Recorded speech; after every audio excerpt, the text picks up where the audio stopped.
of the Lone Roller, and if this is your first time here, welcome.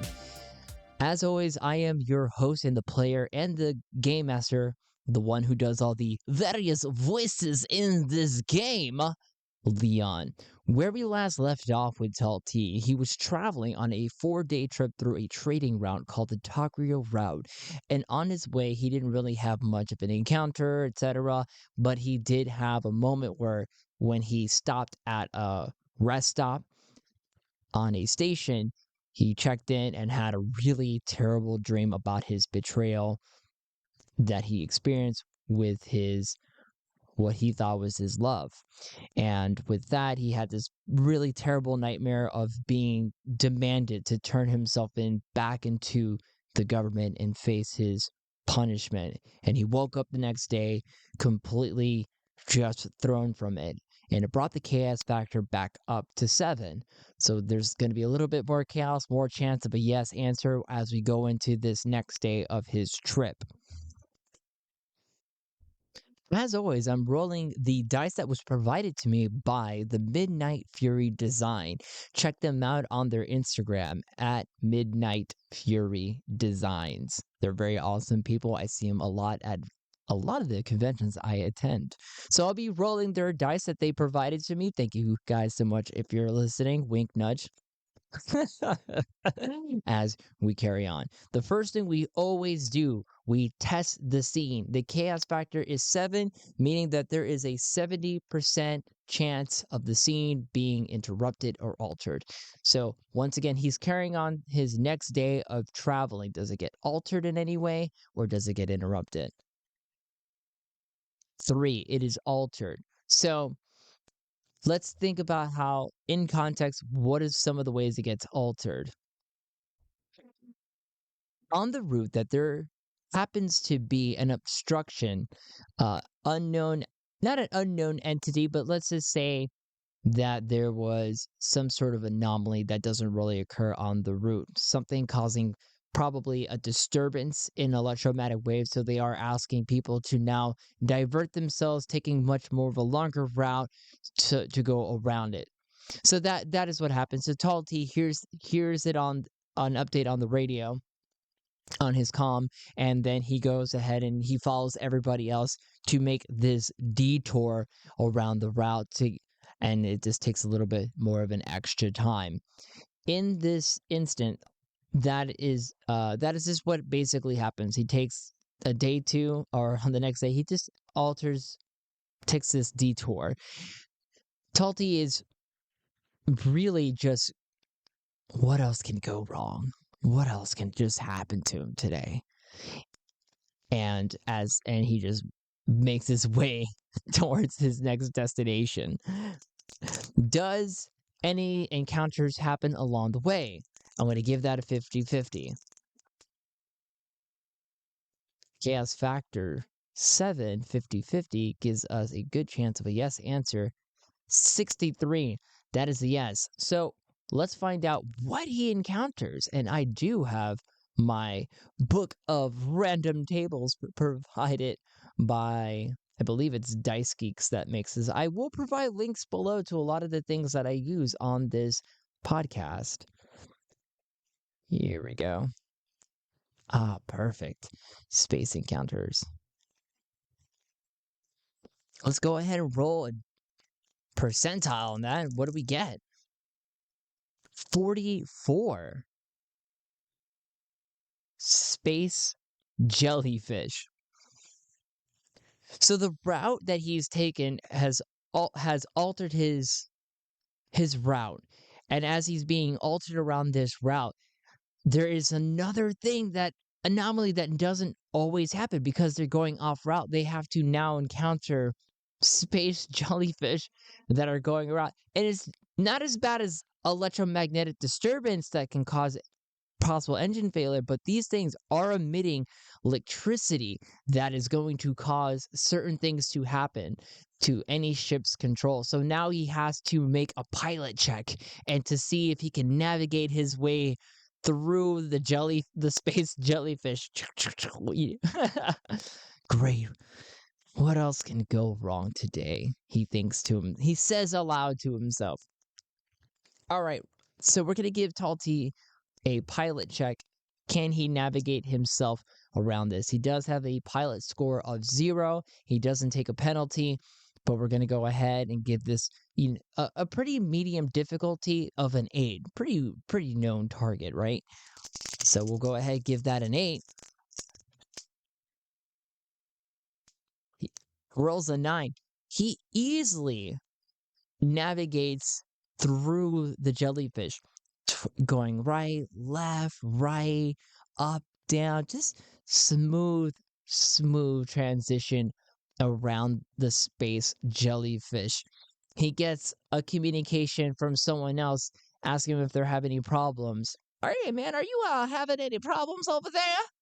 Talty returns a comm back to him. Nope, just fine. I'm doing just fine. Thank you for checking in. Never seen or encountered space jellyfish before in my life. Kind of talk a little there funny, mister. You ever do this before? Talty really thinks to himself and says, yeah, I'm pretty new, but I'm learning the ropes as I do these things.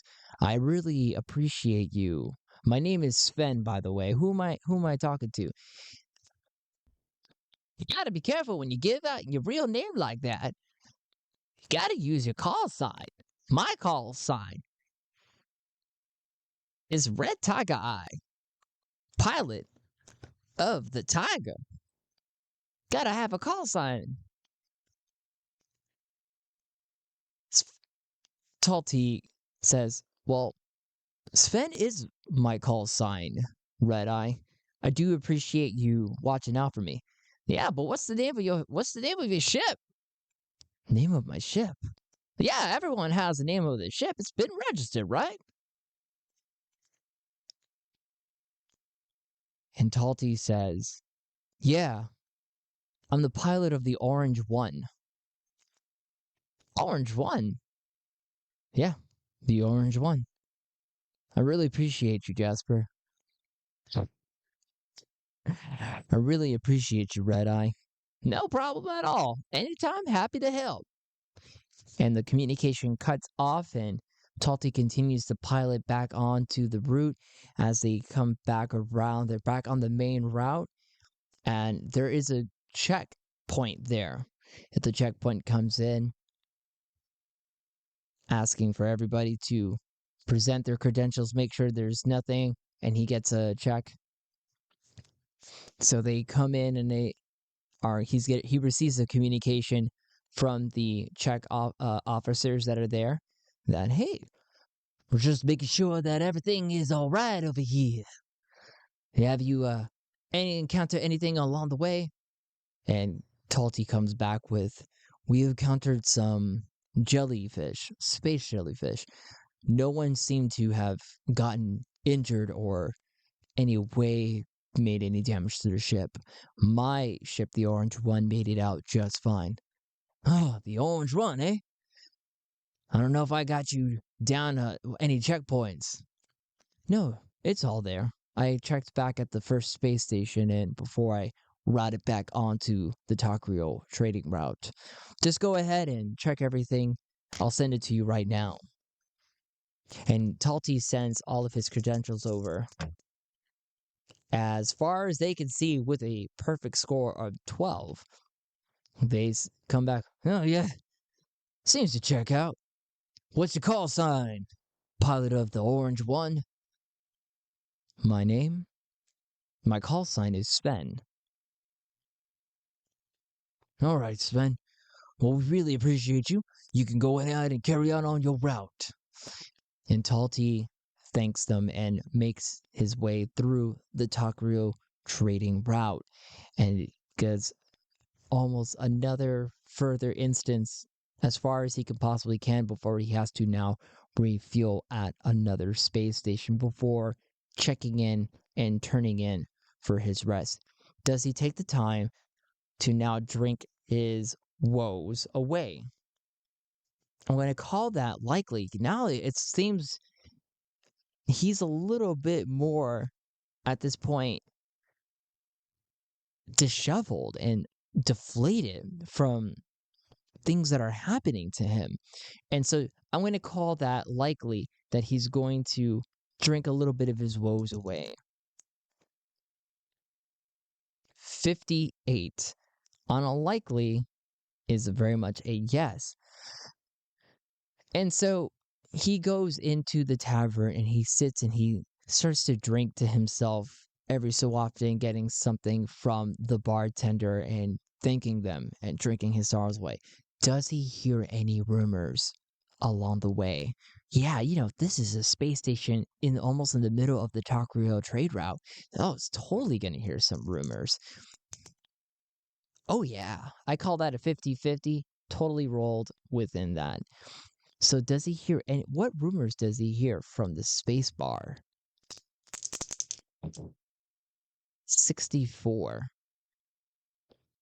Once again, I'm using the book of random tables for sci-fi. 64. Shipyard workers are trying to unionize. So Talty overhears these two people. Yeah, us over here in the shipyard, we're trying to unionize. We're all trying to get together and really put it to the Purple Society. Or, I'm sorry, that's right, the Mob Society. Tired of those guys going in trying to seize the means of productions. It's all work that we're doing over here. And I'll be freaking damned if those dumb bureaucratic scumbags are gonna take my hard work. And the other person, she nods her head. I'm with you. I'm with you on that. That is all work that we're doing over here. I don't really, it's really disrespectful. And they're taking our money away. You get it. And I really appreciate this conversation. Oh, yeah, I'm with you 100%. Okay, I'm having way too much fun with that one. Talty overhears this and takes his. Does he keep overhearing the conversation, or does he want to know more? Does he want to engage them? I want to call that unlikely. So unlikely, KS factor 7, it's a 9. And on a KS factor of 7, on an unlikely, that is a yes and. Yes, and he engages them in a way where he wants to know more and actually will behave in a manner that he's also for a union of the shipyard workers. And Talty comes in and he really kind of comes, excuse me, excuse me, I overheard what you guys are saying on unionizing, and I for one, very interested in that. I don't care myself for the mom society, as you've called them. They kind of has to roll a talk on that one. We're gonna give that a chance of 8. Oh my goodness, he rolled a 9 plus his 2. Oh yeah, he's good on that.